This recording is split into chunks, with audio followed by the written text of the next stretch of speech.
Bismillahirrahmanirrahim. Assalamualaikum warahmatullahi wabarakatuh. Alhamdulillah wassalatu wassalamu ala Rasulillah wa ala alihi wa sahbihi wa mawalah wa la hawla wa la quwata illa billahi wa ba'du. Alhamdulillah di malam hari ini kembali kita bisa duduk untuk berthalabul ilmi, dan kita masih meneruskan kajian kita, masih membahas tafsir dari surah Al-A'la.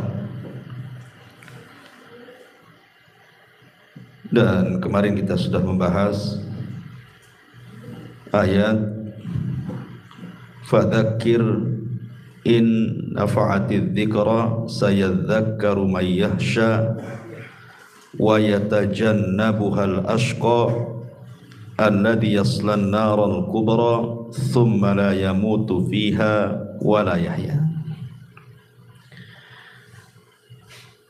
Fadzakir, maka berilah peringatan,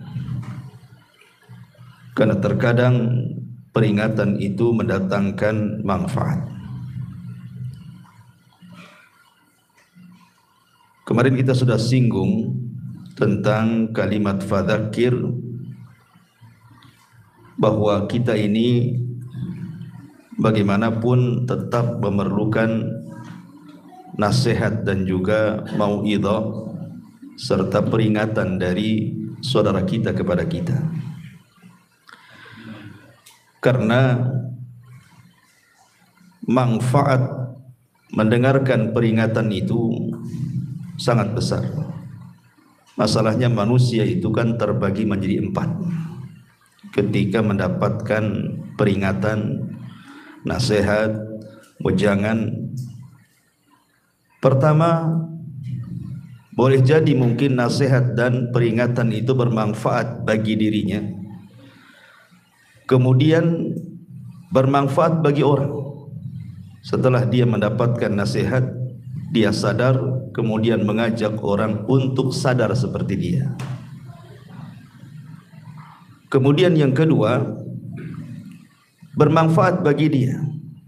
Dia sadar dengan manfaat orang itu yang mengingatkan dirinya, tapi tidak bermanfaat bagi orang, hanya untuk dia saja. Dia tidak mengajak orang untuk tobat seperti dia. Yang ketiga, tidak bermanfaat sama sekali. Peringatan orang itu tidak membawa manfaat bagi dirinya, apalagi membawa manfaat bagi orang lain.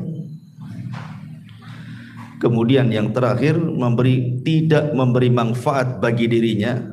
Anehnya, dia memberikan manfaat kepada orang lain. Saya contohkan biar mudah. Seseorang yang sadar ketika diberikan peringatan, kemudian dia sadar, dia tidak mau sadar sendiri. Umpamanya kepala rumah tangga tadinya jahat, dia bawa keluarganya ke neraka, kemudian mendapatkan hidayah karena mendengarkan peringatan, nasihat atau wejangan. Akhirnya dia ajak istrinya, dia ajak anak-anaknya, dia selamatkan semuanya. Dan ini masuk pada firman Allah Azza wa Jalla, ku anfusakum wa ahlikum nar. Jagalah diri kalian dan keluarga kalian api neraka. Dan ini adalah orang-orang yang beriman. Yang kedua, ada yang bermanfaat bagi dirinya saja. Dia sadar, tetapi dia tidak mengajak orang. Kebenaran yang sudah dia terima itu hanya dia saja yang melakukannya. Dia tidak berani mengajak orang untuk hijrah sama seperti dia. Dan tentu sikap seperti ini tidak benar, karena Allah mengatakan dalam suratul Asr tentang kesempurnaan sifat seorang mukmin itu ada 4. Pertama ilmu, yang kedua amal, yang ketiga dakwah, dan yang keempat sabar. illal ladzina amanu artinya ilmu, wa amilus shalihat setelah punya ilmu dia beramal saleh, setelah beramal saleh dia wa tawassaw bil haq berdakwah, setelah dia berdakwah wa tawassaw bis sabr dia sabar. Ulama mengatakan urutan pertama dan yang kedua memperbaiki diri sendiri, tapi urutan yang ketiga dan keempat memperbaiki orang lain. Artinya ilmu juga harus didakwahkan. Ini yang kedua. Yang ketiga, ada yang sama sekali tidak bermanfaat. Mereka berpaling dari peringatan, seperti orang-orang kafir yang Allah katakan a'angzartahum am lam tunzirhum la yu'min. Kau beri peringatan, mereka tidak diberi peringatan, tetap mereka tidak beriman. Jadi ada orang-orang yang luar biasa berpaling dari peringatan, tidak mau mendengar peringatan, dan ini bahaya karena ini akhlaknya orang-orang kafir. Kemudian yang keempat, tidak manfaat bagi dia, tetapi dia tularkan kepada orang lain. Boleh jadi mungkin dia mendengar ceramah, peringatan, tidak boleh berzina, tidak boleh minum khamar, tidak boleh ini, tidak boleh itu. Tapi dia tidak manfaat, tetap saja minum, tetap saja zina, tetap saja dia berdusta dan begitu seterusnya. Tapi dia memperingatkan orang lain, jangan kalian zina, jangan kalian begini, begitu. Ya. Ini dikhawatirkan masuk lima taquluna ma la taf'alun. Kabura maqtan indallahi an taqulu ma la taf'alun. Jangan kalian mengatakan apa yang kalian tidak kerjakan, karena besar sekali maktan azab Allah itu bagi orang yang ngomong doang tetapi tidak mau mengamalkannya. Ma'asyiral muslimin yang dimuliakan Allah Azza wa Jalla, di antara bentuk zakir mencari peringatan atau mencari nasihat itu adalah dengan hadirnya di majelis ilmu. Kalau Anda ingin mendapatkan peringatan, nasihat-nasihat, hadir di majelis ilmu. Karena orang yang jarang hadir di majelis ilmu itu sangat membahayakan, sangat-sangat membahayakan. Perhatikan firman Allah Subhanahu wa taala, Allah mengatakan, "Wa idza ma unzilat suratun nadhara ba'duhum ila ba'din hal yarakum min ahadin thumma sarafu sarafallahu qulubahum bi annahum qaumul la yafqahun." Dan apabila diturunkan satu surat, satu sama yang lainnya, maksudnya ketika turun wahyu kepada Nabi sallallahu alaihi wasallam, maka orang-orang musyrik itu memandang satu dengan yang lainnya, kemudian saling berkata, adakah seseorang dari kaum muslimin yang melihat kalian? Setelah itu mereka pun pergi. Allah memalingkan hati mereka disebabkan mereka adalah kaum yang tidak memahami wahyu. Dari sini istinbat ayat, kata para ulama, orang yang menjauh daripada majelis-majelis ilmu, berpaling secara badan, tidak suka mendengarkan ayat Al-Quran, hadis-hadis Nabi, ditinggalkan dia, maka Allah akan palingkan hatinya. Kalau sudah dipalingkan hatinya, ini bahaya. Nabi sendiri disebutkan dalam hadis Ummu Salamah, doa yang paling banyak diucapkan Nabi itu apa? Ya muqallibal qulub, tsabbit qalbi ala din. Ini doa yang selalu dipanjatkan Nabi. Wahai zat yang membolak-balikan hati, tetapkan hatiku di atas agama. Bagaimana kalau Nabi SAW saja yang menerima wahyu dari Allah? Itu pula doa yang selalu dibacakan Nabi SAW dalam kesehariannya. Padahal tidak mungkin Nabi sesat. Tetapi begitulah ibrah, pelajaran bahwa hati ini mudah berpaling. Makanya orang yang jarang hadir di majelis taklim itu membahayakan hatinya. Dia akan condong kepada kesesatan, condong kepada syahwat dan syubhat. Dari sini ada sebuah hadis dari Abi Waqid Al-Harith ibn Auf radhiyallahu anhu. Nabi SAW pernah suatu ketika menyampaikan pengajian, ceramah seperti ini.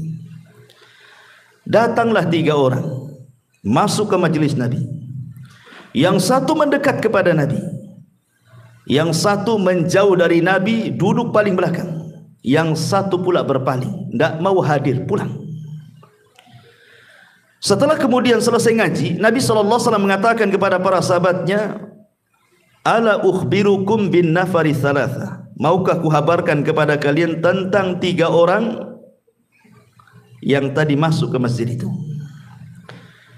Kemudian Rasul mengatakan, amma ahaduhum fa'awa ilallah fa'awahullahu ilaihi, wa ammal akhar fastahyallahu minhu, wa ammal akhar fa'arad, di sini sahihnya, fa'aradallahu anhu. Adapun yang pertama yang masuk ke majelis duduk paling depan, berarti dia mencari perlindungan Allah, Allah lindungi dia. Adapun dia masuk cari tempat duduk paling belakang, padahal di depan masih kosong, dia malu-malu, Allah pun malu dengan dia. Adapun yang berpaling, di sini syahidnya, adapun yang berpaling tidak mau masuk ke majelis Nabi, maka Allah palingkan sekalian badannya dan hati-hatinya. Dan kalau Allah sudah memalingkan dari hambanya, ini sangat membahayakan. Kenapa? Karena dia tidak akan mendapatkan rahmat dari Allah. Dia akan dijauhi dari rahmat dan didekatkan dengan laknat. Dan pada hari kiamat Allah tidak akan memandang dia. Allah akan palingkan wajahnya dari dia. Dan kalau Allah Subhanahu wa taala sampai memalingkan wajahnya dan tidak melihat kita, maka inilah Allah katakan wasayujannabuhal ashqa. Maka orang-orang yang mereka berpaling, yatajannabuha, menghindar, menjauh. Ha ini kembali kepada peringatan. Maka siapapun yang menjauh dari peringatan itu, kata Allah, al-ashqa, maka dia orang yang paling celaka. Dan lawan celaka itu bahagia. Tempat orang bahagia itu di surga, tempat orang celaka itu di neraka. Makanya Allah mengatakan, alladzi yaslan naral kubra, yaitu orang-orang yang akan memasuki api neraka yang sangat besar. Kenapa di sini Allah mengatakan kalimat kubra, api neraka yang sangat besar? Menunjukkan ini bukan api dunia. Seandainya antum kumpulkan api dunia ini, semua antum kumpulkan satu dunia api ini, sak lahar-laharnya, kemudian barakinnya, api-api yang dalam lautan, yang dalam perut bumi, dikumpulkan semuanya, itu kecil dibandingkan dengan api neraka. Jadi di sini Allah sedang menceritakan tentang api neraka dan kengeriannya, yang Allah katakan tsumma la yamutu fiha wa la yahya. Selanjutnya di sana dia tidak akan mati dan tidak pula hidup, artinya tersiksa selamanya.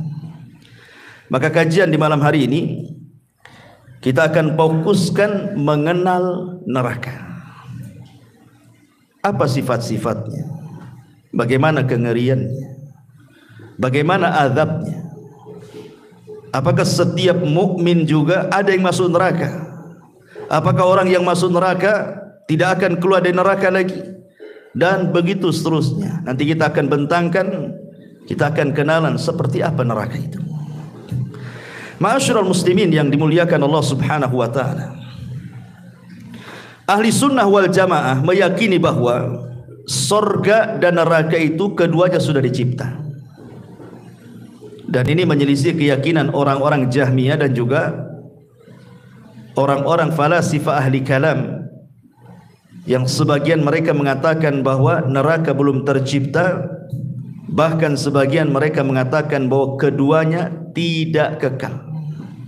Dan ini sangat bertentangan dengan banyak dalil. Tapi ada juga yang ekstrim seperti Khawarij dan Mu'tazilah. Kalau orang masuk neraka, dia tidak akan keluar darinya, walaupun dia seorang mukmin. Kalau dia sudah masuk neraka, tidak akan keluar. Makanya orang-orang Khawarij ketika menghukumi para pelaku dosa besar, mereka mengatakan kafir di dunia, kekal di neraka. Tapi orang-orang Mu'tazilah mereka banci, Apabila ditanya tentang para pelaku dosa besar di dunia, mereka tidak katakan kafir, tapi tidak mengatakan mukmin juga. Manzilatun baina manzilataini, antara mukmin dan kafir, tapi di neraka hukumnya sama dengan Khawarij. Kalau sudah masuk gak akan keluar lagi. Dan ini akan bertentangan dengan banyak riwayat tentang syafaat. Bukankah syafaat itu salah satunya yang menyelamatkan orang yang masuk neraka kan? Selama dia tidak musyrik, tidak kafir. Artinya selama mereka ahli tauhid yang ahli maksiat, hukuman mereka tahta masyiatillah, di bawah kehendak Allah Subhanahu wa taala, berdasarkan firman Allah Azza wa Jal, innallaha la yaghfiru an yushraka bihi wa yaghfiru ma duna dzalika liman yasha. Allah itu tidak akan mengampuni dosa syirik saja. Adapun selain syirik itu di bawah kehendak Allah. Allah mau langsung masukkan ke surga. Kalau Allah mau diadab di neraka, kemudian dengan syafaat dia diselamatkan. Atau kalau sudah tidak ada syafaat, maka mereka akan diselamatkan dengan rahmat kasih sayang Allah Subhanahu wa taala. Ma'asyiral muslimin yang dimuliakan Allah Subhanahu wa taala. Adapun apa itu definisi neraka itu? Ma'asyiral muslimin yang dimuliakan Allah Subhanahu wa taala, neraka itu disebutkan oleh para ulama darul adzab allati a'addaha Allahu lil kuffari wal munafiqina wal usati fil akhirati. Dia sebuah tempat yang penuh dengan siksaan di dalamnya, yang Allah peruntukkan untuk orang-orang kafir, Allah peruntukkan untuk orang-orang munafik dan orang-orang ahli tauhid yang bermaksiat. Itulah definisi neraka. Maka kebalikannya definisi sorga, darun a'addallahu lil muttaqin, sebuah tempat yang penuh dengan kenikmatan yang diperuntukkan untuk orang-orang yang bertakwa. Ma'asyiral muslimin yang dimuliakan Allah Subhanahu wa taala. Bicara lebih jauh tentang neraka, di mana letak neraka itu? Allah Subhanahu wa taala mengatakan ketika bicara tentang letak neraka, Allah mengatakan kalla inna kitabal fujjari lafi sijin. Sesungguhnya catatan orang-orang jahat, orang-orang fajir diletakkan di sijin. Artinya bahwa neraka itu berada di sijin. Sijin itu di mana? Di bawah dasar bumi yang paling dalam. Tentu maksudnya bumi bukan yang bumi yang kita pijak, tapi bumi kelak yang akan diganti di hari manusia dikumpulkan di padang mahsyar. Tapi kalau sorga di bawah arasy dan di atas sidratil muntaha. Jadi awalnya sidratil muntaha, baru sorga, akhirnya di bawah arsy Allah Subhanahu wa taala, karena arsy itu menjadi atap pelaponnya sorga yang paling tinggi, sorga Firdaus. Makanya ada istilah darajat, ada istilah darokat. Darajat itu maksudnya tangga ke atas. Kalau darokat itu tangga ke bawah. Jadi sorga itu disebut darajat, tangga ke atas. Makin tinggi makin indah, makin tinggi makin mulia, makin tinggi makin hebat kenikmatannya. Kalau neraka darakat, makin rendah makin jahat, makin rendah makin menakutkan, makin rendah makin mengerikan, dan begitu seterusnya. Makanya ketika Allah Subhanahu wa taala bicara tentang orang-orang munafik, Allah mengatakan innal munafiqina fi darkil asfali minan nar. Orang-orang munafik itu diletakkan di intip neraka yang paling dasar, yang paling dalam. Kenapa? Karena munafik itu lebih bahaya dibandingkan kafir. Munafik itu bukan hanya sekedar kafir. Kalau kafir itu jelas. Tapi munafik ini bukan hanya sekedar kafir, tapi dia kafir yang merusak Islam dari dalam. Sehingga tidak jelas masalahnya. Makanya hukumannya lebih berat dibandingkan orang-orang kafir. Nanti kita akan jelaskan tentang tabaqatun nar, tingkatan-tingkatan neraka. Ma'asyiral muslimin yang dimuliakan Allah Azza wa Jalla, semua manusia pasti melewati neraka. Karena nanti pada hari kiamat neraka itu akan ditampakkan kepada kita. waji'a yauma idzin bi jahannam. Manusia akan ditampakkan jahanam, akan dibawa di hadapan mereka. Setelah itu Allah bentangkan jisrun. Jisrun itu jembatan titian siratal mustaqim, yang kalau jatuh dari jembatan itu dipastikan masuk jahanam. Semua orang pasti melewati ini. Mukminnya, kafirnya, fajirnya, baiknya, semua akan melewati. Makanya Allah Subhanahu wa taala berfirman di dalam Al-Qur'an surah Maryam 7172, wa im minkum illa wariduha kana ala rabbika hatman maqdiyah. Allah mengatakan, dan sungguh kalian pasti melewatinya, dan itu keputusan yang tidak bisa dirubah dari Allah Subhanahu wa taala. Semua akan melewati neraka, lewat titian itu. Makanya Allah mengatakan, tsumma nunajjil ladzina taqau wa nadhara adh-dhalimina fiha jithiya. Allah selamatkan orang-orang yang beriman yang menyeberang, tetapi Allah jatuhkan orang-orang zalim ke dasar jahanam. Bahkan dalam sebuah hadis yang dikeluarkan Imam Muslim, Nabi SAW mengatakan, "Tsumma yudhrabul jisru ala jahannam." Kemudian dibentangkan jembatan sirat di atas neraka jahanam. Wa tahillu syafa'atu, dan diperbolehkan syafaat pada waktu itu. Wa yaqulun, maka semua para nabi mengatakan, Allahumma sallim sallim, ya Allah selamatkan, ya Allah selamatkan umatku. Kila, kemudian dikatakan, ya Rasulullah, wa mal jisru, Rasul apa sih titian itu?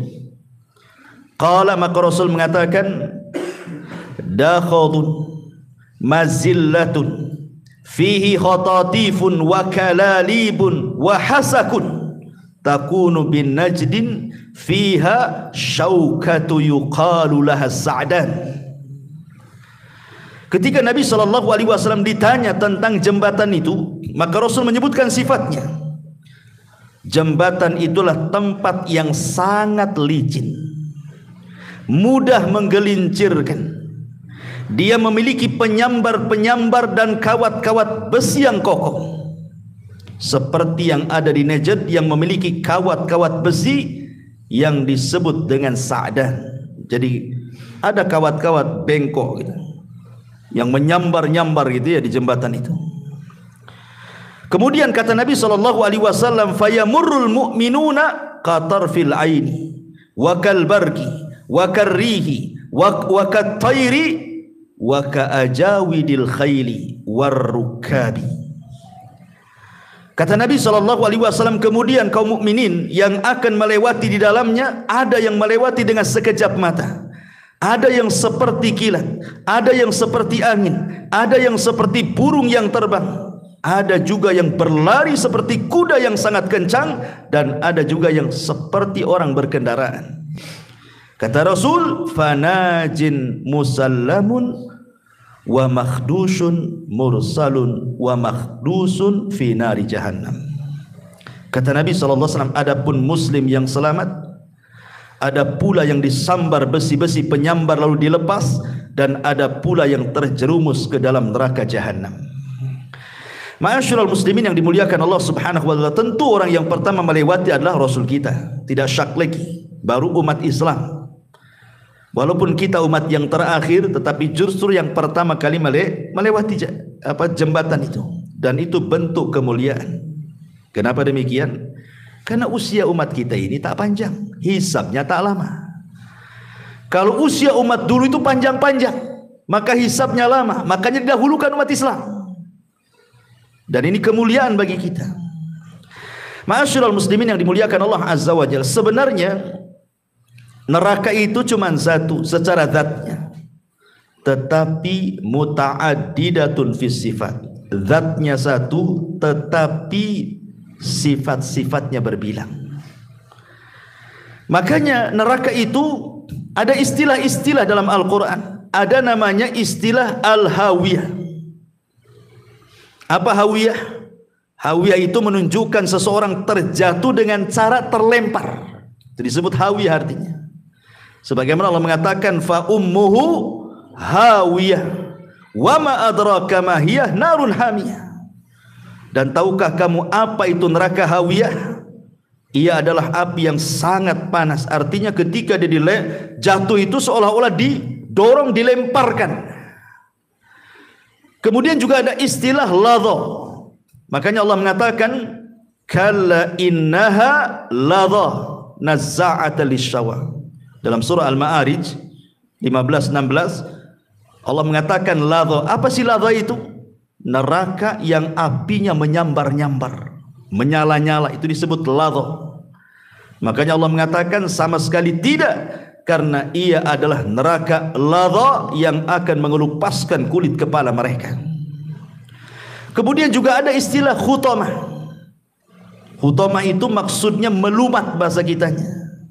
Dan itu Allah katakan kalla la yumbadanna fi al-khutamah. Wa ma adraka mal khutamah? Narullahil muqadah allati tattali'u 'alal afidah. Betul-betul melumat sampai ke hatinya. Allah katakan sekali-kali tidak, pasti akan dilempar ke neraka hutamah. Dan tahukah kamu apa neraka hutamah itu? Yaitu api Allah yang dinyalakan, yang membakar sampai ke hati orang itu. Kemudian juga ada istilah jahannam. Tentu artinya jahannam itu api yang sangat panas sekali. Makanya Allah mengatakan ketika orang-orang munafik diajak jihad ke perang Tabuk, sebagian mereka menganggap ngapain jihad di musim panas, belum sampai udah kalah kita karena kepanasan. Maka turun ayat kul naru jahannam asyaddu harran law kanu yafqahun. Katakan ya Muhammad kepada orang-orang munafik itu, neraka jahannam lebih panas kalau seandainya mereka tahu. Kemudian juga ada istilah jahim. Dalam Quran itu ada istilah jahim. Jahim ini lebih panas dibandingkan jahannam. Sebagaimana Allah mengatakan fa amma man tagha wa atharal hayatad dunya fa innal jahima hiyal ma'wa. Adapun orang-orang yang melampaui batas dan lebih mengutamakan kehidupan dunia, maka neraka jahimlah tempat tinggalnya. Kemudian Allah juga mengistilahkan dengan kalimat sakor. Sakor itu membakar, ya. Allah mengatakan masalakakum fi sakor. Qalu lam naku minal musallin. Kenapa kalian sampai masuk ke neraka sakor? Maka orang-orang mengatakan karena dulu kami tidak pernah sholat. Kemudian juga ada istilah sa'ir. Sebagaimana Allah mengatakan wa amman utiya kitabahu wara'a dhahri fasawfa yad'u thubura wa yasla sa'ira. Sa'ir itu artinya bukan hanya sekedar api yang menyala, tetapi berkobar-kobar sangat tinggi sekali. Apinya itu makin tinggi gitu. Itu disebut sakor namanya. Makanya Allah mengatakan adapun orang-orang yang diberikan catatan amal dari belakang punggungnya, maka ia akan berteriak celakalah aku, dan dia akan masuk ke neraka sakor. Kemudian juga ada istilah sijin. Sijin itu artinya penjara. Karena orang masuk neraka tidak mungkin keluar dari situ, seolah-olah dia masuk ke penjara api neraka. Makanya Allah mengatakan wa ma adraka ma sijin dalam surah Mutaffifin itu ayat 8, tahukah kamu apa itu sijin? Itulah sifat-sifat neraka, ya. Ma'asyiral muslimin yang dimuliakan Allah Subhanahu wa taala. Allah Subhanahu wa taala ketika menyebutkan kengerian neraka, ada istilah-istilah yang sangat menakutkan bagi neraka itu. Terkadang Allah membahasakan dengan bi'sal masir. Apa bi'sal masir itu? Seburuk-buruk tempat kembali. Walilladzina kafaru birabbihim adzabu jahannam wa bi'sal masir. Surah Al-Mulk ayat 6. Dan orang-orang yang ingkar kepada Tuhannya akan mendapatkan adab jahannam, dan itu seburuk-buruk tempat. Di dunia ini seburuk-buruk tempat pun tidak lebih buruk daripada neraka. Sebutkan tempat yang paling buruk di dunia, tidak seburuk neraka. Bahkan ada istilah juga bi'sal qarar. Sebagaimana Allah mengatakan jahannam yaslaunaha wa bi'sal qarar, Ibrahim 29. Yaitu neraka jahannam mereka masuk ke dalamnya, dan itu seburuk-buruk tempat kediaman, qarar. Ya. Terkadang Allah Subhanahu wa taala membahasakan dengan darul bawar. Sebagaimana Allah mengatakan, alam tara ilal ladzina baddalu ni'matallahi kufra wa ahallu qaumahum daral bawar. Surah Ibrahim ayat 28. Allah mengatakan, tidakkah kamu memperhatikan orang-orang yang telah menukar nikmat Allah dengan ingkar kepada Allah dan menjatuhkan kaumnya ke lembah kebinasaan. Allah bahasakan neraka dengan lembah kebinasaan. Ada juga bahasa Quran dengan menyebutkan bi'sal wirdul maurud. Apa itu? Seburuk-buruknya tempat yang akan dimasuki manusia. Sebagai Allah mengatakan dalam surah Hud ayat 98. Dan ada juga bahasa Quran dengan kata-kata daral fasikin, negerinya orang-orang fasik. Neraka itu negerinya orang-orang fasik, seperti yang disebutkan dalam surah Al-A'raf 145. Dan ada juga yang mengatakan asfala safilin, seperti dalam surah Tin. Asfala safilin itu artinya tempat yang paling rendah yang ada di neraka. Ada juga mengatakan su'uddar, tempat yang paling buruk. Ada juga yang mengatakan bi'sal mihad, tempat tinggal yang sangat-sangat buruk. Begitulah Allah istilahkan neraka. Artinya tidak ada satupun istilah kebaikan di neraka itu, semua buruk, gitu maksudnya. Makanya kenapa ketika Nabi SAW menceritakan tentang bi an'ami rajulin min ahli dunya wa huwa min ahli nar. Jadi ada seseorang itu ketika di dunia itu hidupnya nikmat sejak lahir sampai mati, tidak pernah ngeluh, tidak pernah susah, semua dicukupi nikmatnya. Tetapi Allah takdirkan dia termasuk penuh neraka. Akhirnya Allah celupkan ke neraka satu celupan saja. Kemudian Allah tanya orang ini, hal marra bika min ni'amin qad. Sekarang sudah kucelupkan kau neraka, masih terasa kenikmatan yang pernah kualami di dunia itu? Dia mengatakan tidak. Tidak ada kenikmatan lagi di kepalaku, katanya. Tidak bisa lagi. Kalau kita kan mungkin dulu pernah senang, kemudian susah, masihlah teringatkan. Zaman dulu masih senang, zaman dulu masih di atas, zaman dulu masih gaji besar, sebelum dipecat, sebelum di PHK, sebelum kebakaran rumahnya, sebelum kena musibah, masihlah teringat kenangan-kenangan itu. Tapi kalau orang sudah dicelupkan neraka satu kali, hilang blank sudah, seolah-olah dia tidak pernah merasakan kelezatan nikmat hidup di dunia itu. Itu baru satu kali celupan tuh. Lagi mana kalau dimasukkan di dalamnya tuh? Na'udzubillahi min dzalik. Ma'asyiral muslimin yang dimuliakan Allah Subhanahu wa taala, yang perlu kita ketahui tentang kengerian neraka ini, ikhwan. Apabila api neraka dinyalakan oleh Allah, maka api itu tidak akan pernah dipadamkan selamanya. Catat, apabila api dinyalakan, maka tidak akan pernah padam selamanya.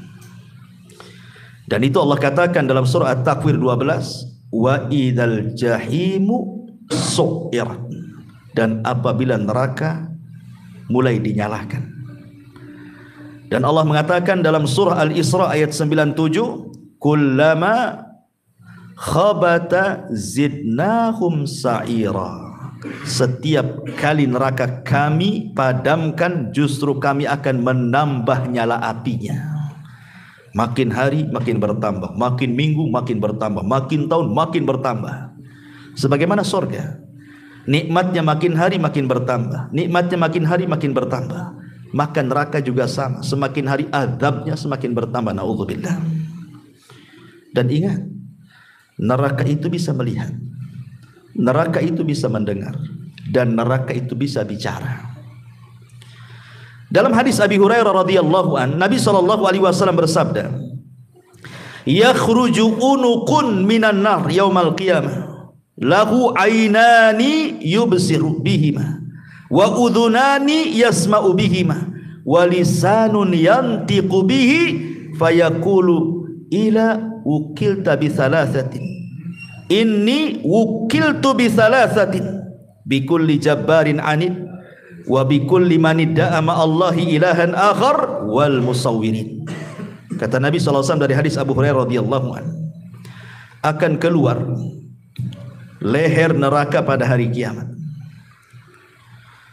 Dia memiliki dua mata yang melihat, dua telinga yang mendengar, dan satu lisan yang akan bicara. Artinya neraka itu melihat, mendengar, dan bicara. Kemudian neraka akan mengatakan, aku diberi tugas oleh Allah untuk mengazab 3 kelompok. Setiap orang yang sombong dan keras kepala, setiap orang yang berdoa kepada selain Allah bersama Allah, dan orang-orang yang menggambar, maksudnya menggambar makhluk hidup yang bernyawa. Hadis ini sahih dikeluarkan oleh Imam At-Tirmidzi. Bahkan dalam surah Al-Furqan ayat 12 Allah katakan, idza ra'aitahu min makanin ba'id sami'u laha taghayyudan wa zafira. Jadi neraka itu kalau melihat dan sangat marah kepada orang-orang yang Allah marah kepadanya. Jadi Allah semakin marah, neraka ikut marah juga sama orang itu. Makanya Allah mengatakan apabila neraka itu melihat mereka, orang-orang yang dimurkai Allah itu dari tempat yang jauh, mereka ahli nar mendengar kegeraman neraka dan suara yang menyala-nyala. Geram sekali neraka itu kepada orang yang Allah murkai itu. Menunjukkan neraka bisa bicara. Ya. Ma'asyiral muslimin yang dimuliakan Allah Subhanahu wa taala, bahkan tidak ada yang bisa menandingi siksaan neraka dengan siksaan dunia. Seperti apalah siksaan dunia? Paling tinggi dimutilasi kan. Siksaan dunia mungkin dibunuh pelan-pelan. Sebenarnya orang kalau sudah mati dimutilasi nggak akan terasa dia, karena sudah tidak ada ruhnya kan, seperti perkataan Asma binti Abi Bakar kepada anaknya Abdullah ibn Zubair ketika dia ditangkap oleh Hajjaj ibn Yusuf, kemudian diikat di gerbang Madinah. Kemudian dia mengatakan kepada ibunya Asma, ya Ummi, bagaimana kalau Hajjaj itu memutilasi aku, memotong satu-satu badanku? Maka ibunya menenangkan, ya Abdullah ibn Zubair, bagaimana pendapatmu dengan kambing yang sudah mati, kemudian kau kuliti, kemudian kau potong-potong? Apakah dia merasakan sakit? Seperti itulah jasad kalau sudah tidak ada ruh, mau dimutilasi kayak apapun, mau dipotong, mau dicongkel, mau dipotong kupingnya, mau ditarik lidahnya, mau dicopot kukunya, nggak akan terasa dia. Kenapa? Karena ruhnya sudah nggak ada. Cuma nampaknya aja sadis kan itu ya, sadis sekali itu. Sebenarnya tidak, biasa saja. Ya. Orang yang mati tidak dimutilasi dengan orang yang mati dimutilasi itu sama saja sakitnya ketika dicabut ruhnya itu saja. Selebihnya tidak akan merasakan. Antum mau digeret dia dengan tambang, pakai mobil di tanah aspal, dari sini kena goyah pun dia tidak mungkin terasa. Ruhnya sudah nggak ada. Itu maksudnya. Dan kalau seandainya kita kumpulkanlah, coba raja mana yang paling bengis mengadab manusia? Ashabul Ukhdud, Fir'aun ketika membunuh bayi-bayi, Namrud ketika membunuh kesewenang-wenangannya, dan begitu seterusnya. Tidak ada yang bisa menandingi siksaan neraka dibandingkan dengan dunia. Makanya Allah katakan dalam surah Al-Fajr ayat 25, fa yauma idzin la yu'adzibu adzabahu ahad. Pada hari itu tidak ada yang mengadab seperti adab Allah, enggak ada. Ya. Ma'asyiral muslimin yang dimuliakan, kenapa? Tadi saya katakan di awal, karena kalau Allah sudah mengadab, melupakan semua nikmat. Itu masalahnya. Kalau Allah sudah azab itu, nikmat semua dilupakan dia. Nikmat yang pernah dibayangkan di dunia itu, rasanya tidak pernah secuil kenikmatan pun dia rasakan. Saking kerasnya azab Allah itu. Ma'asyiral muslimin yang dimuliakan Allah Azza wa Jalla, bahkan saking kerasnya, terkadang sebagian mereka ingin menebus dengan orang-orang yang dicintainya. Kalau antum di dunia ada masalah dengan anak antum, kena kes, narkoba, masuk penjara, ada masalah, pasti antum ingin tebus anak antum. Rata-rata kan begitu, orang kalau cinta dengan anak, walaupun dia salah masuk penjara, kalau bisa bayar uang cepat keluar. Itu di dunia. Kita akan menebus orang-orang yang kita cintai supaya tidak terkena musibah. Tapi di akhirat terbalik. Anak yang kita cintai siap dijadikan tebusan agar dia tidak disiksa di neraka. Coba bayangkan ya. Kalau bukan karena dahsyatnya kan, kalau di dunia kan terbalik ya. Kalau anak kita, istri kita ada masalah, kita berusaha cari uang, kita tebus supaya dia jangan sampai terkena masalah.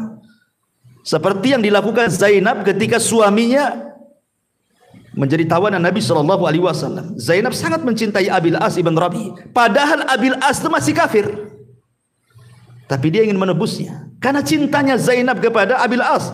Diambilnya kalung itu, padahal kalung itu hadiah Zainab di waktu pernikahan Zainab bersama Abil As, dikirim kepada Nabi SAW untuk menebus suaminya. Ketika Rasul melihat kalung itu, dibolak-balik, terkadang dicium, kemudian menangis. Kemudian sahabat bertanya, ya Rasul, kenapa anda menangis gara-gara memegang kalung, katanya. Kata Nabi SAW, tahukah kalung ini? Kalung ini pemberian Khadijah kepada Zainab di malam hari pernikahannya. Kalau kalian mau, kembalikan kalung ini kepada pemiliknya, lepaskan Abil As, katanya. Itu di dunia. Kita pasti akan menebuskan orang-orang kita cintai. Di akhirat terbalik. Orang-orang kalau masuk neraka, kalau bisa saya keluar dari neraka, anak saya yang saya masukkan. Kalau bisa seperti itu, ditebus jatuh dia. Makanya Allah mengatakan dalam surah Al-Ma'arij ayat 11-14, yawaddul mujrimu law yaftadi min adzabi yawma idzin bibani wa sahibatihi wa akhi wa fasilatihi allati tuwi wa man fil ardi jami'an thumma yunji, katanya. Orang-orang kafir berangan-angan nih, andai kata bisa menebus azab itu saat itu dengan anak-anak yang dicintainya, istri yang dicintainya, saudara laki-laki yang dicintainya, keluarga yang dicintainya, dan semua yang ada di permukaan bumi, kalau perlu dimasukkan ke neraka, dia yang keluar. Coba bayangkan, sedemikian dahsyatnya itu neraka itu, sampai orang-orang yang kita cintai di dunia dikorbankan. Lihat Abu Lahab, ketika turun surah Tabbat yada Abi Lahab wa tab, sampai kepada sayasla naran dzata lahab, dia susumber di hadapan kawan-kawannya dan mengatakan, kalau yang dikatakan Muhammad itu benar, bahwa aku akan masuk ke dalam neraka yang menyala-nyala, saya selana rong zatalahab, katanya. Aku banyak anakku sukses, katanya. Uangku banyak, hartaku melimpah, katanya. Aku bisa tebus neraka itu dengan anak dan hartaku. Allah katakan, ma'agna anhu maluhu wa makasab. Abu Lahab, anakmu gak ada manfaatnya, hartamu gak ada manfaatnya. Kalau kau sudah masuk neraka, tidak bisa jadi tebusannya. Ya. Ma'asyiral muslimin yang dimuliakan Allah Subhanahu wa ta'ala. Makanya kalau orang sudah masuk neraka, setiap hari mereka akan menjerit, terus akan menjerit. Itulah pekerjaan sehari-hari penduduk neraka itu, hanya menjerit, minta dikeluarkan. Makanya Allah Subhanahu wa ta'ala sampai mengatakan dalam surah Fatir ayat 37, wahum yastarihuna fiha rabbana akhrijna na'mal salihan ghairal ladzi kunna na'mal, katanya. Mereka pun berteriak-teriak setiap hari dari neraka itu dan mengatakan, ya Rabb, keluarkanlah kami dari neraka. Kami janji kami akan beramal soleh, kami janji akan beramal saleh, amalan lain dari apa yang sudah kami amalkan, katanya. Manfaat? Tidak manfaat. Mereka menjerit-jerit tidak akan manfaat, karena mustahil. Karena Allah Subhanahu wa ta'ala mengatakan, lauruddu la'adu limanuhu anhu. Seandainya Allah kabulkan permintaan orang-orang kafir itu yang mengatakan, ya Rabb kami, keluarkan kami akan beramal saleh, maka Allah mengatakan, lauruddu la'adu limanuhu anhu. Kalau mereka Allah keluarkan dari neraka, dibalikan ke bumi, pasti kafir lagi. Katanya, pasti kafir lagi, katanya. Kata Allah, tidak mungkin. Kalian hanya ngomong aja nggak jelas. Kalau aku ambil kau, masukkan lagi, kuciptakan dunia baru, pasti kau kufur lagi dengan aku, kata Allah, katanya. Sudah di situ saja, katanya. Subhanallah. Ya. Sehingga sebagian mereka karena tidak digubris, mereka pun meminta kepada para malaikat penjaga neraka, malaikat Malik, agar meminta kepada Allah supaya mereka mati saja daripada hidup. Permintaan mereka, Setelah 1000 tahun mereka disiksa, kata para ulama. Ada yang mengatakan 100 tahun mereka disiksa di neraka. Mereka memanggil-manggil malaikat Malik penjaga neraka. Wa nadau ya Malik. Dalam surah Zuhruf 77. Wa nadau ya Malik liyaqdi alaina rabbuk. Qala innakum makithun. Qala innakum makithun, katanya. Dan mereka memanggil, wahai Malik, hendaklah Rabbmu mematikan kami saja. Minta kepada Allah agar Allah itu mematikan kami saja di sini. Malik berkata, sungguhnya kalian akan tetap tinggal di neraka. Enggak ada keringanan sedikit pun. Di dunia orang kena masalah, masuk pengadilan, terkadang ada keringanan. Bisa kita bayar para pengacara yang handal, yang hebat, yang orator. Sogok sana, sogok sini, ringan hukuman dia. Di akhirat, lawyernya saja butuh lawyer, pengacaranya saja butuh pengacara. Nggak ada pengacara di akhirat itu, nggak laku. Ma'asyiral muslimin yang dimuliakan Allah Azza wa Jalla, kenapa kemudian mereka sampai menjerit-jerit minta dikeluarkan, lebih baik mati dibandingkan hidup? Karena mereka merasakan panas yang luar biasa. Antum jangan lagi di neraka.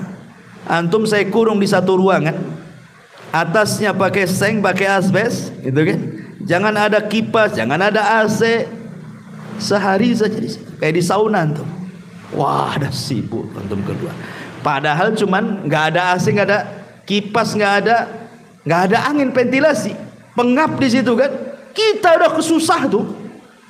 Cemana orang ini udah betul-betul masuk ke api neraka, yang Nabi SAW mengatakan bahwa api dunia ini hanya 1 bagian dari 70 bagian.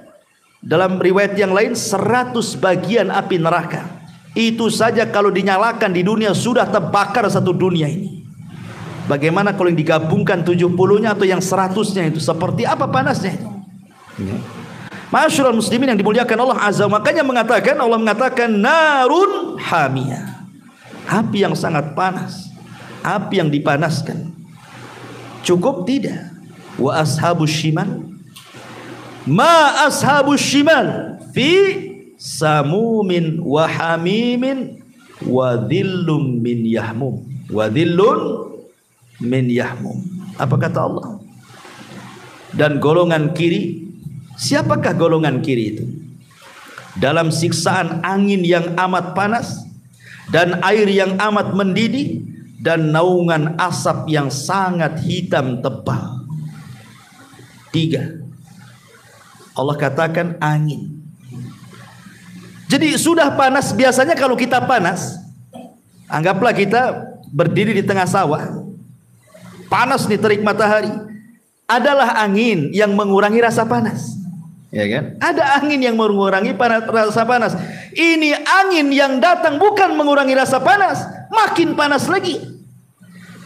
Atau orang umpamanya ingin bernaung, nggak ada pohon, paling cari awan. Ini awan, matahari sudah agak ke barat kan, biasanya awan menutupi matahari itu, ya, agaklah teduh sedikit.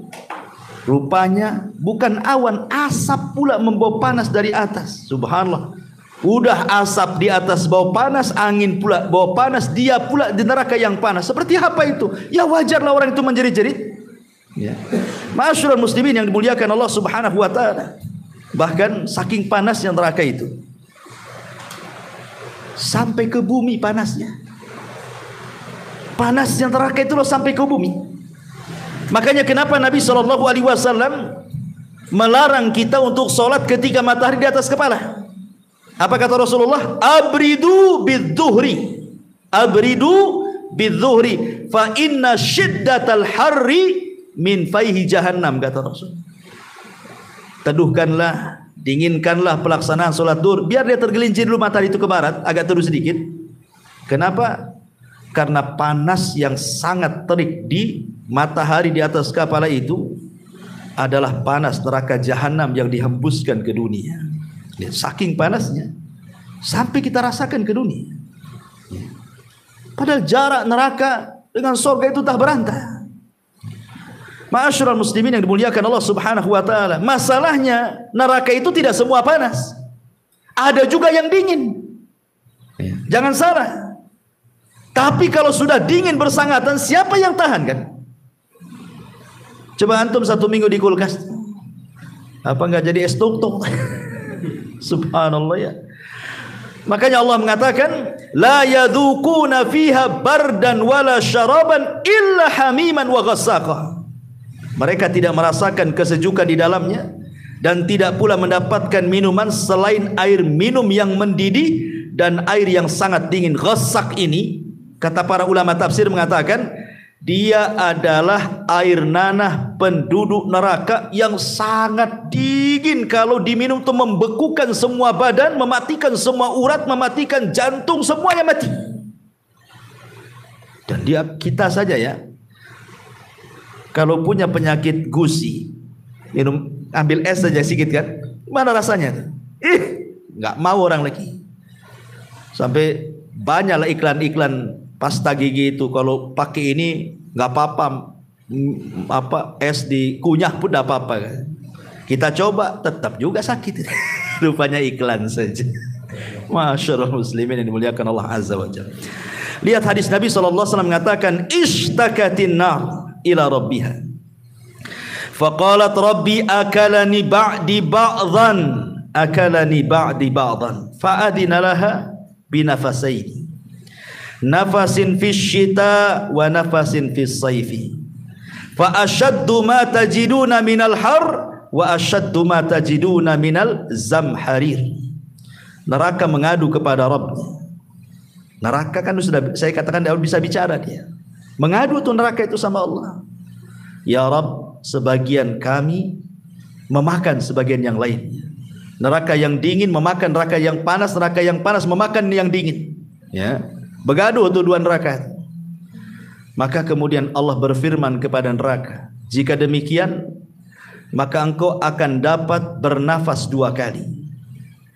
1 nafas di musim dingin dan 1 nafas di musim panas. Maka itulah panas yang paling panas dan dingin yang paling dingin. Kalau datang panas, itulah panas yang luar biasa. Kalau datang dingin, itulah dingin yang luar biasa. Dingin itu bukan berarti mengenakan, tidak. Terkadang lebih bahaya dibandingkan panas. Ya. Ma'asyiral muslimin yang dimuliakan Allah Subhanahu wa taala. Sementara kita tahu bahwa kalau antum zaman baheula, zaman dulu belum ada gas, baik listrik ataupun gas tabung, semua orang membuat perapian dengan kayu. Sibuklah orang ke hutan, sibuk orang ke kebun cari dahan untuk masak. Tapi bahan bakar neraka itu bukan dari kayu. Allah katakan, ya ayyuhalladzina amanu qu anfusakum wa ahlikum nara wa quduhan nas wal hijarah. Hai orang-orang yang beriman, peliharalah dirimu dan keluargamu dari api neraka yang bahan bakarnya, lihat, Allah dahulukan manusia dulu. Bahan bakar neraka itu manusia, baru setelah itu batu. Ya. Didahulukan manusia. Bahan pokok, bahan bakarnya neraka itu manusia dulu, baru batu. Ma'asyiral muslimin yang dimuliakan Allah Subhanahu wa taala, wajar kalau seandainya tidak ada raut kebahagiaan. Makanya Allah mengatakan tadi apa? Wasayujannabuhal ashqa. Ashqa itu orang yang paling celaka. Celaka itu lawan orang yang paling bahagia.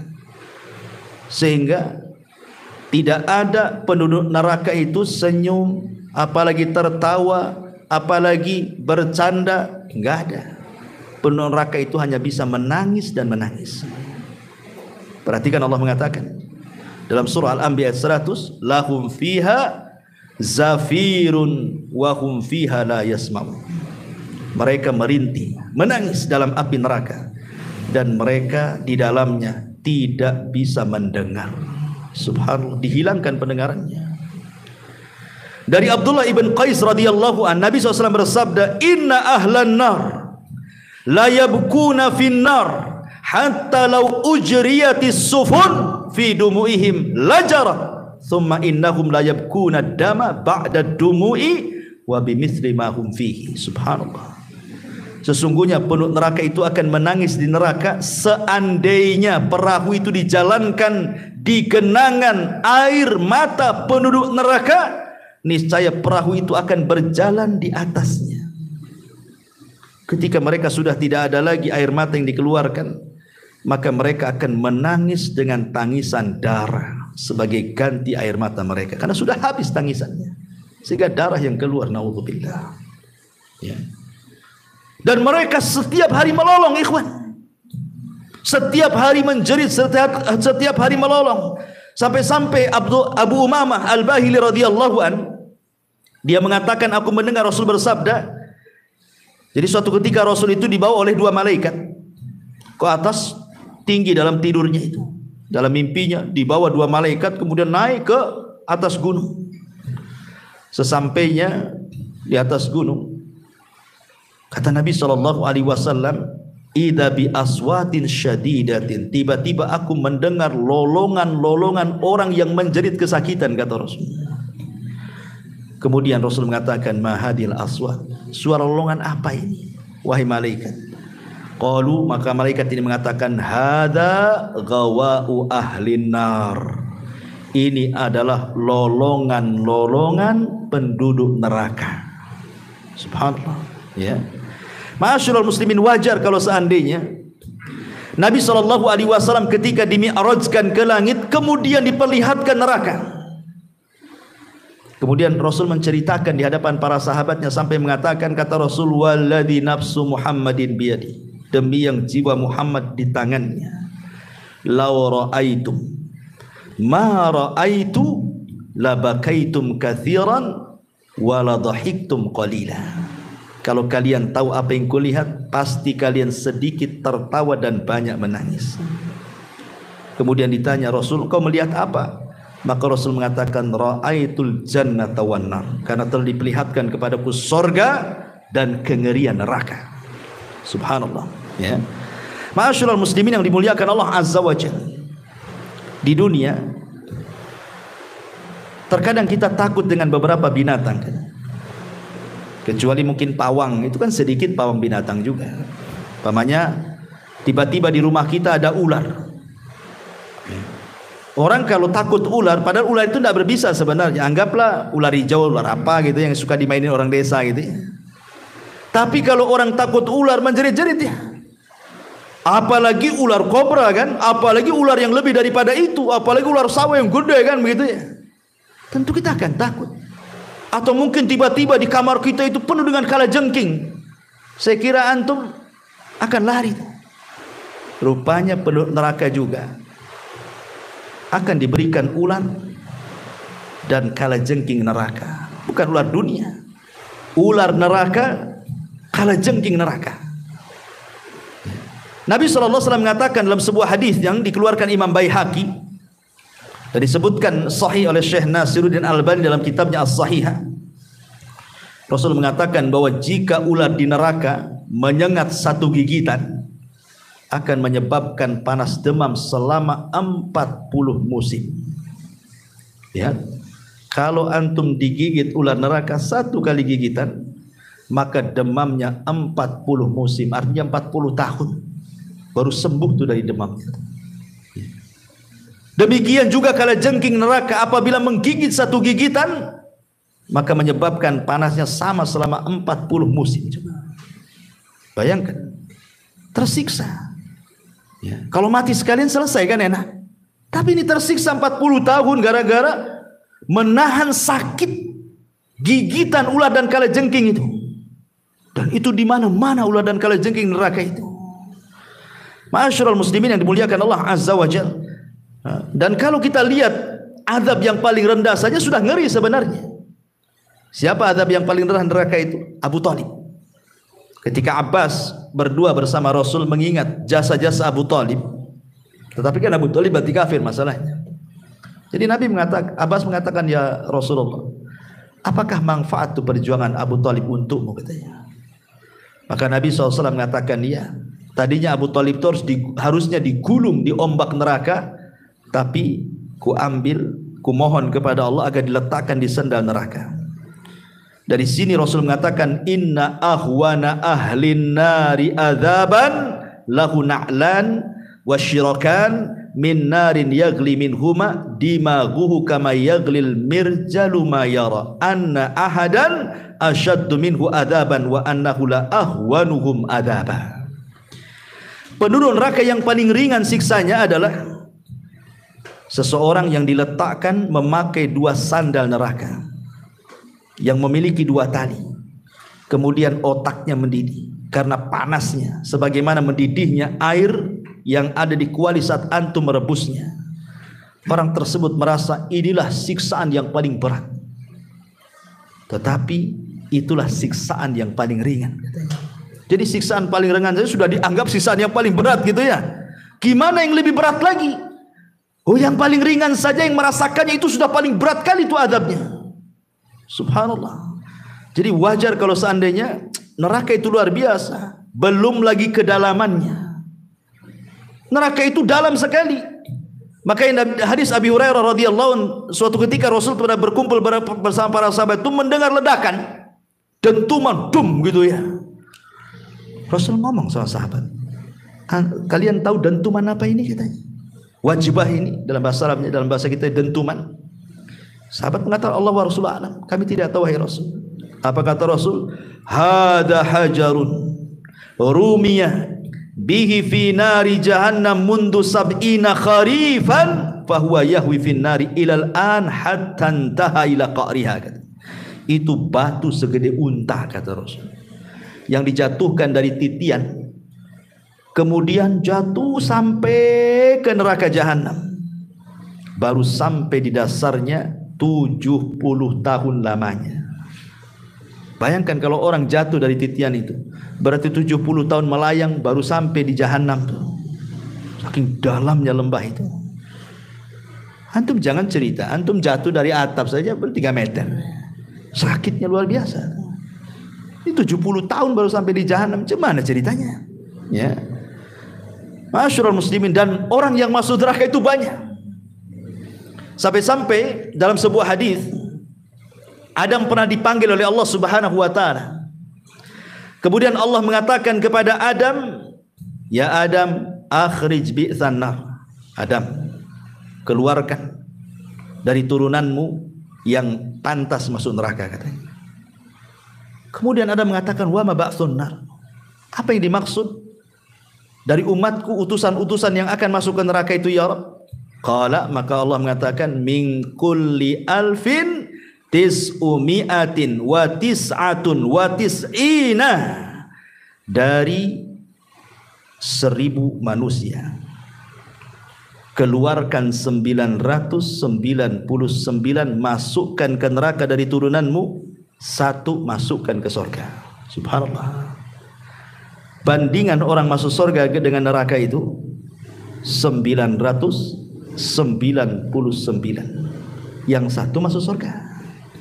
Berarti kan penduduk neraka itu banyak, ya, banyak sekali penduduk neraka itu, karena bandingannya 1 banding 999. Kemudian Rasulullah sallallahu alaihi wasallam mengatakan, "Abshiru fa inna minkum rajulan wa min Ya'juj wa Ma'juj alfa." Bergembiralah kalian, dari 1000 itu 1 dari kalian, dan 999 dari Ya'juj dan Ma'juj. Artinya Ya'juj dan Ma'juj semua masuk neraka. Makanya kenapa Rasul mengatakan dalam hadis, Allah berfirman kepada Nabi Isa yang ketika itu sudah berhasil membunuh Dajjal, kemudian difitnah dengan keluarnya Ya'juj dan Ma'juj dan jebolnya benteng yang dibangun Dzulqarnain itu. Apa kata Allah? Wahai Musa, wahai Isa, sebaiknya kau bawa orang-orang yang beriman ke Bukit Tur. Kau jangan lawan mereka, kau tidak akan bisa mengalahkan mereka. Itu kaum yang tidak bisa diperangi dan tidak bisa dibunuh katanya. Sembunyi. Seorang nabi saja disuruh sembunyi melawan Ya'juj dan Ma'juj. Kenapa? Karena itu kaum tidak bisa dibunuh, tidak bisa diperangi. Logikanya ikhwan, antum loh kelahi, antum lawan 10 orang, jago kumpu manapun, kalau 10 orang kaulah antum. Mana ada? Makanya dalam Islam itu, kalau orang berperang kemudian lebih dari 2 boleh lari. Umpamanya ini perang nih, musuhnya kita kaum muslimin 100, musuhnya 300, boleh lari. Dan itu tidak termasuk lari dari peperangan. Tapi kalau musuhnya 2, tidak boleh lari. Mi'atun yaglibuna mi'atain. Al-ana khaffafallahu ankum wa alima anna fikum dha'fa. Sekarang Allah ringankan. Ya, bukan 1 lawan 10 lagi. 1 lawan 2 saja. Karena tahu kami mengetahui kalian itu lemah. Dari sini dibatasi bahwa kalau dalam pertempuran muslim dan kafir, musuh antum 2 orang, tidak boleh lari. Kalau lari masuk dosa besar, lari dari peperangan. Tapi kalau lebih dari 2 nggak apa-apa. Nah, antum menggunakan jurus kaki 3000 langsung, nggak masalah. Ya, kenapa? Musuhnya 3, boleh lari lah kan begitu. Karena yang tidak boleh itu cuma 2. Karena Allah mengatakan mi'atun yaglibuna mi'atain, 100 melawan 200, artinya 1 banding 2 kan gitu. Kalau 1 banding 2 nggak boleh lari. Ustaz, besar loh badannya, nggak boleh lari. Apalagi kecil-kecil, besar-besarnya nggak boleh lari kan itu. Di sini ma'asyiral muslimin, bagaimana kalau antum melawan 1 lawan 999? Menang gak tuh kira-kira? Yang dilawan 1 lawan 990 dipastikan kalah lah itu. Makanya jangan dilawan, sembunyi yang itu. Ma'asyiral muslimin yang dimuliakan Allah Azza wa. Tetapi walaupun demikian, neraka itu penuh neraka itu sebanyak itu, tetap neraka itu akan menampung semua ahli neraka. Kenapa? Karena besarnya neraka itu. Sampai-sampai ketika Allah mengatakan halim tala'ti wa taqulu hal mim mazid. Ketika penduduk neraka sudah masuk neraka jahanam semua tuh, sudah penuh, orang-orang itu sudah masuk neraka semua, Allah mengatakan halim tala', masih ada tempat longgar di situ. Ya.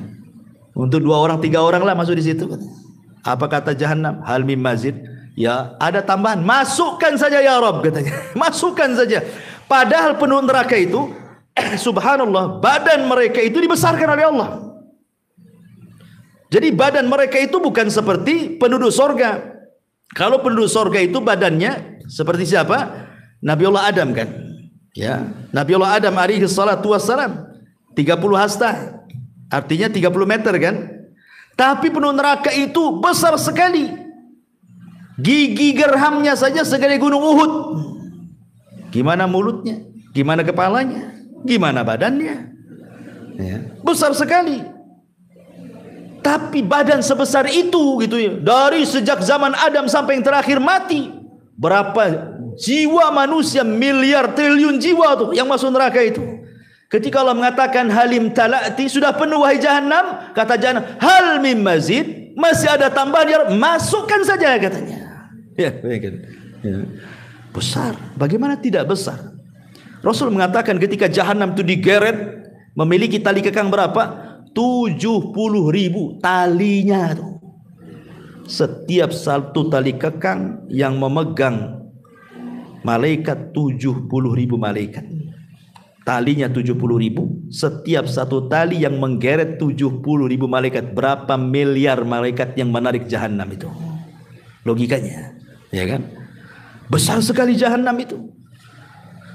Makanya dari sini ma'asyiral muslimin yang dimuliakan Allah Subhanahu wa taala, belum lagi kita cerita-cerita tentang azab batin, tersiksa, belum lagi kulit mereka terkelupas, kullama nadijat juluduhum baddalnahum juludan ghaira, setiap kali kulit mereka terkelupas dibalikin lagi seperti ketika Rasul bercerita tentang azab kubur. Ini baru azab kubur loh.